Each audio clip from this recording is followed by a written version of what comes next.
Good morning, Muttonistas. The long, dark days of the international break are finally over and we're back to club football again.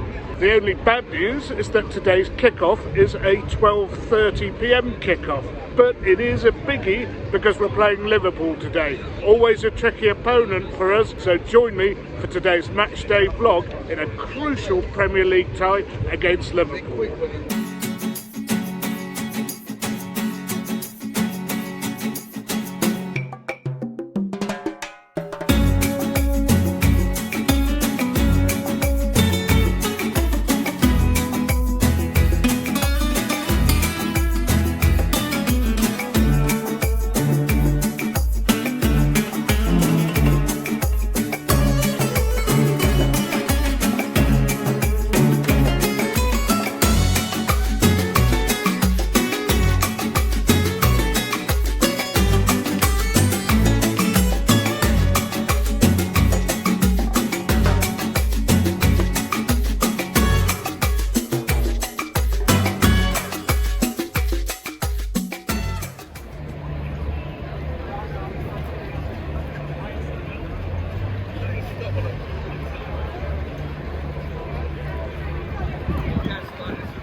Now, before I start, I do actually have some bad news to bring you. Regular viewers of my channel who watch my food videos will have noticed that a friend of mine called Richard features a lot in the European food videos. Unfortunately, he passed away this week, so I'll be raising a glass to him later. Back to the football. As I mentioned, this is a 12:30 kickoff. That's why I'm starting the video from the stadium. I was a bit tired, been very busy during the week. I neither fancied an early start nor drinking this morning, so I might bring you a bonus food segment at the end of the match rather than presenting the post-match wrap from a pub. We'll have to wait and see on that one, but as I often do when it's a 12:30 kickoff, I'm going to have some food at one of the stalls from around the stadium.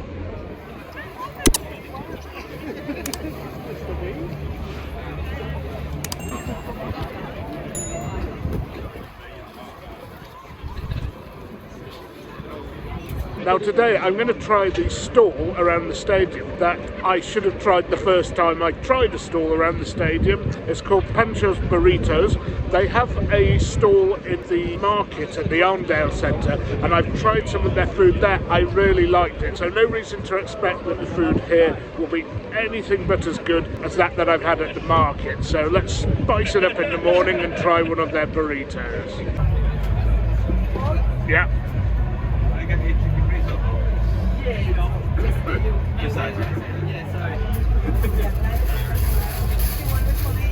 Okay, burrito in hand, and for those of you who don't know what a burrito is, and of course in Britain it's not actually that popular a type of food as Mexican, it is a big flour tortilla filled with onions, beans, lettuce, tomato salsa, sometimes guacamole, and a type of meat, also occasionally fish or prawns, but I've gone for pork today. They can add various sauces, goes without saying I've asked for the hottest one, but a little bit of sour cream to temper it. It cost me £10, which is more expensive than you'd expect. So whilst it's convenient to take something at the stadium, for value for money, better to eat in the city centre or your suburb or wherever you come from. Anyway, this is what it looks like when it's been unwrapped. Looks as if cheese and sauce are going to ooze out of it big time. Anyway, let's take a bite. If we get messy, we get messy.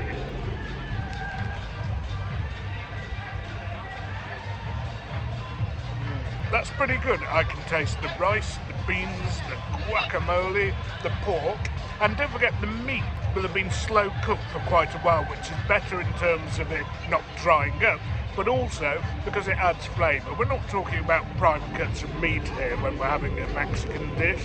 And most of all, Muttonistas, it is properly spicy. If it doesn't hurt, it doesn't work. I'd say that this is great pre-match food and would be particularly good with a beer or something. I might see if I can bring you another Mexican on a feature vlog with the aforementioned beverage. Now then, the briefest of brief talks about the football. Now, despite the fact that they're only in 6th at the moment and not having the best of seasons by their high standards, Liverpool are still a dangerous opponent. I looked today in a paper and saw that they have the best record out of the top 6 when it comes to games against each other. So what you have this season, I think, is a wildly inconsistent team that mullered United 7-0, probably played their best against us when they beat us 1-0 at Anfield, but then lost at Bournemouth. And indeed, we'll have to be careful today. Their front line is very dangerous still. They don't have Mane anymore, who's a big miss, but Jota, Salah and the recent addition Gakpo are still dangerous customers. Where they're failing a bit is further back with their midfield and their defence, and they've been all over the place this season. As for City, well, big news, Erling Haaland is injured and is not featuring, but fortunately we have a very able deputy in the form of World Cup winner Julian Alvarez. Wide, we've got Grealish and Mahrez. Behind them, Rodri, our magnificent pivot, De Bruyne and Gundogan. And behind them, the back 4, again 4 central defenders, Stones and Ake wide, and in the middle, Akanji and Diaz. Probably the strongest lineup he could have fielded, but I hope those centre-backs playing at full-back are actually doing their jobs as full-backs rather than partaking in any sort of bizarre tactical experimentation. Too big a game for an experiment, I think. And to be honest, we really, really need to win this. I think we can pip Arsenal to the title, but we've got to put a big winning run together. Arsenal have a reasonably straightforward home game against Leeds, although we saw against Bournemouth how they could stutter. But they have difficult games to come, some difficult away games. We have to make sure that we're in a position to put the pressure on. Anyway, I'm going to finish my burrito and head inside.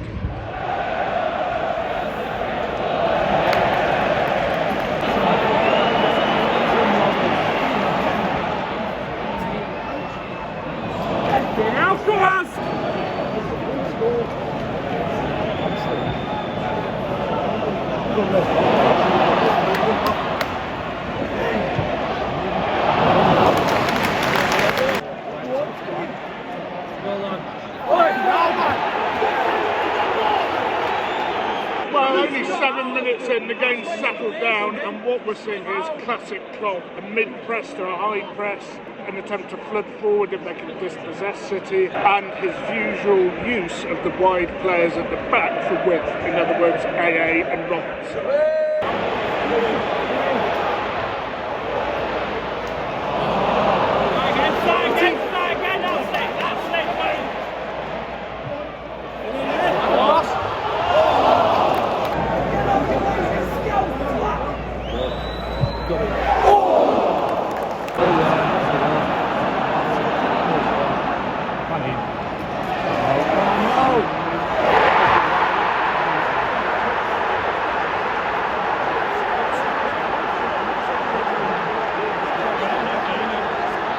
Well, always the risk against this lot. Long ball over the top, fast runners. Akanji managed to keep pace with Jota, I think it was, but they're checking for offside here.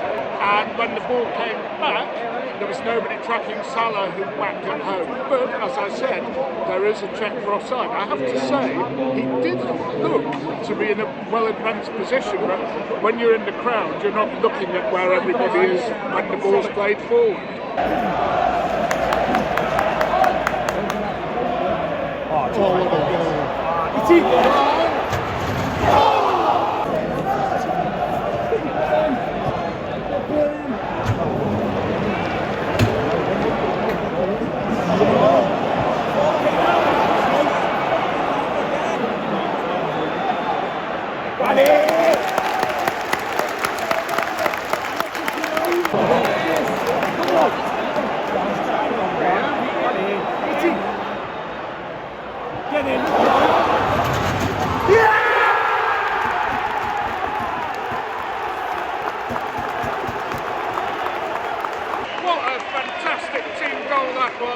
Mahrez was released down the right, moved the ball forward, cut inside, sent it over to Grealish, laid it off beautifully for our Argentine striker Alvarez to make it 1-1.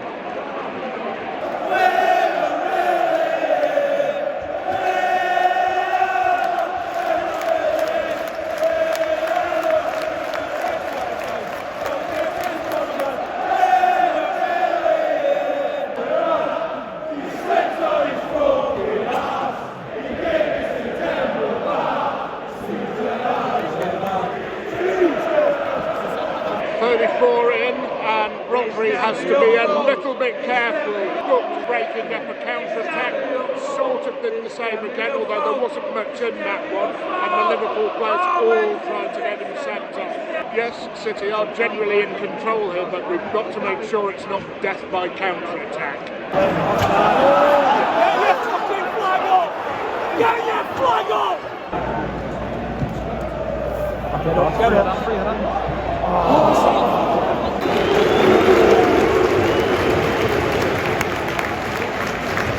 Well, what do you make of that, folks? City 1, Liverpool 1 at half-time. Chances at either end. I think City have controlled most of the game and fashioned quite a few chances, which leaves me optimistic for the second half that will do enough to score another goal. But the danger, of course, is their pretty spicy counter-attack led by Mo Salah. I think Ake on the whole has done well to contain him, but he just wasn't up with the play when Salah followed in on Jota's run, when we only had Akanji back in the back, to finish in fairness pretty well.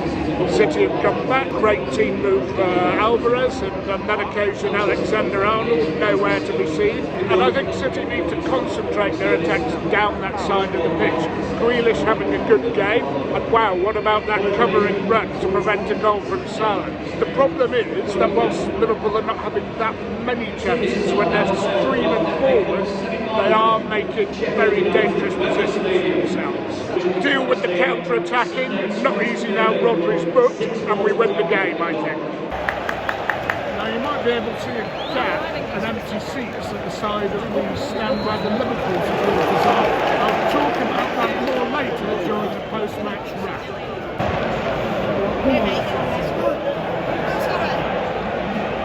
I'm on.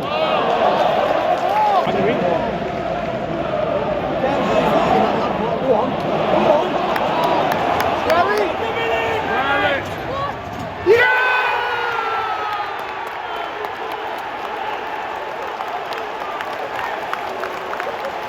What a start to the second half. Ball fed to Mahrez. Liverpool fullbacks all over the place. Spread all over. Kevin De Bruyne leading. Then burst in front to make it 2-1 to City.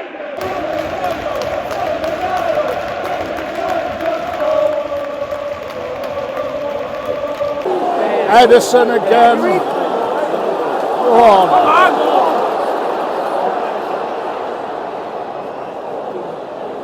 Go on, Dean Jack. Oh. Special Mario, Georgia City.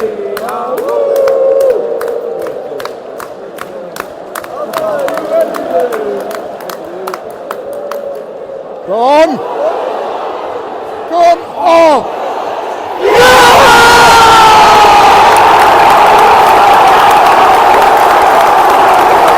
It's getting better and better, Muttonistas.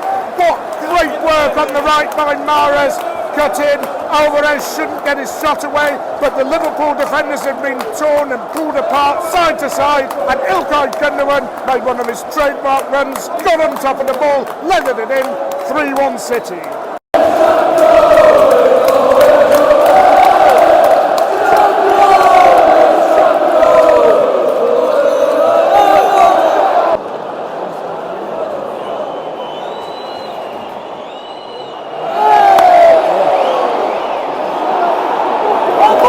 Looking for diving.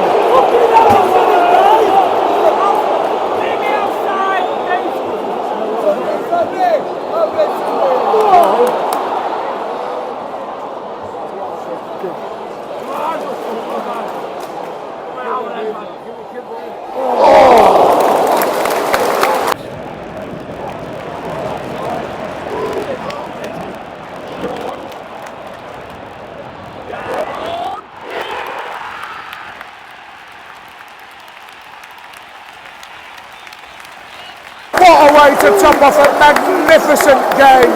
City had been managing the game and then broke forward with some delicious interchange between Kevin De Bruyne and Jack Grealish. Alexander-Arnold was somewhere down a coal mine, didn't know what to do. And what a great stretch finish from Jack Grealish. Must have learned that one from Erling Haaland. 4-1 City. This one's done and dusted.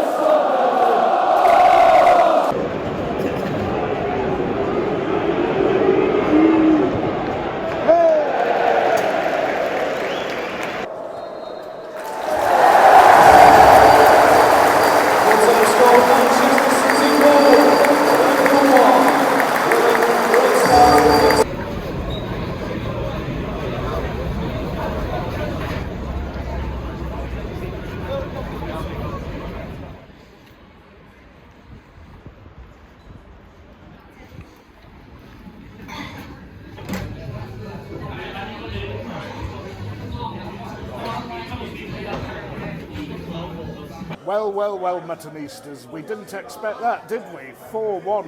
What a performance by City.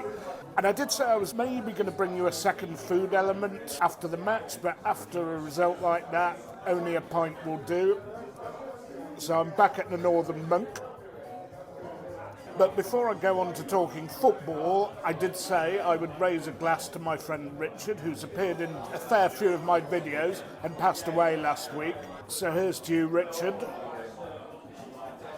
And I guess quite a few of you who watch these videos, particularly the food ones, would have known him personally. So Guardiola again stuck with the 4 centre-backs, which meant we were a bit narrow at the back, with John Stones playing in midfield in possession. But what a game he had, and everybody else had. Some of his distribution was almost De Bruyne-esque. It was so good. We did start off reasonably, but we got caught a few times on the counter, and of course one simple long ball undid us for their goal, with Jota just about being onside. After that, Liverpool threatened a couple more times, and we have Jack Grealish, who was definitely man of the match today, not only with his good work down the wing, but with his running back to save a probable goal when Salah burst free. I mean, at 0-1, that could have been a disaster, could have changed the match completely. But after City contained those early scares and got the equaliser from a superb move where they cut Liverpool apart, there was no looking back. We took a firm grip on the game, and I don't really think at that point, though they had the odd flurry going forward, that Liverpool looked like getting back into the game or winning it. And at the heart of City's play today was some superb wide play from Mahrez and Grealish. I do sometimes criticise both of them, although a lot of the time they're just doing what they do and what they're told to by cutting in, when often in the past we used to get to the byline and try and pull the ball back to the penalty spot and that get a runner coming in to score. But they actually showed they could mix it up as well today, because they did a little bit of that as well. And Grealish's passing range was superb today, along with Johnny Stones, as I've mentioned earlier. But Mahrez as well, particularly in the second half, looked like a constant threat. It's as if Robertson had run out of steam a bit. And as for the Grealish-Alexander-Arnold battle, Jackie boy, he tormented Alexander-Arnold today. I was a little bit worried that the international break had taken a little bit of the wind out of our sails and that our head of steam would dissipate a bit, but not so at all. We were fluent and we moved the ball forward quickly after a little bit of stale play early doors where we were a bit slow moving the ball forward. We then managed the game superbly at the end when it was 3-1 and then 4-1. We passed the ball around, make sure Liverpool didn't get a sniff. And for anyone worried about the absence of Erling Haaland, that showed, at least for this game, there was nothing to fear there. Julian Alvarez is a quality striker as well, and some great work from him all game. The goal to get us level, and then what a sublime pass to Mahrez to set up the De Bruyne goal. Absolutely delicious ball that was. So there's more to his game than just finishing, that's for sure. And before I come on to Liverpool, I did say I would mention something about that gap in the area where the Liverpool supporters were standing. Now, their capacity had been reduced because of unsavoury incidents in the past between Liverpool and City. Stuff about drinks or drinks weighed down with coins being thrown from the top tier when we played them in the Carabao Cup. And obviously some of our supporters haven't behaved as well as they should do either. And I say to them, you dickheads, you have caused the capacity, or the allocation rather, for away supporters to be reduced. That's why there were gaps, because the allocation was reduced because of past trouble. And all you're doing is taking away the chance for some Liverpool supporters to come and watch the game at the Etihad. Doubtless we will have the same problem when we return, and those of you being dickheads will mean that some of us who would have otherwise got to go. So stop being dickheads. And yes, as for Liverpool, I know that they've had a shocking record in their 12-30 games, which seem to be mostly away from home, or the ones I've seen. Not quite sure why that is, but their away record is quite spotty generally this season. Those who watch them more often than me will be in a better place to explain why they seem to have fallen off a cliff, although I'm not sure they've quite fallen off a cliff. I think they might actually sneak into fourth. I did say that before this game. I wasn't expecting them to get anything from this game. I'm sure they didn't pencil in any points from this game either, but with Tottenham and Newcastle and even United wobbling a bit and a bit off form, I think they still could sneak in there and take the last Champions League spot. I also think for years and years and years, whilst they are prepared to pay big money from time to time for the right player, Liverpool had a spectacular run of getting every transfer decision in and out absolutely spot on. And even though a lot of the Liverpool fans seem, from where I'm looking, to like their owners, don't forget, American owners, they like to pull money out of the club and take a profit. I know you criticise our owners from the Middle East, you might end up with Middle Eastern owners yourself, but American owners are not perfect either, because they underinvest in the team, as you can see. Your midfield is not what it should be. Some of the defence, they're not where they were. Van Dijk is not the best defender in the world as he was a few years ago. Alexander-Arnold all over the place, out of position, and not delivering enough attacking returns to compensate that. Of course, with the lack of cover he gets from his midfield as well, which exposes his defensive weaknesses. Still, a very dangerous team going forward, and by no means a gimme that Arsenal will get 3 points when they travel to Anfield in a couple of games' time.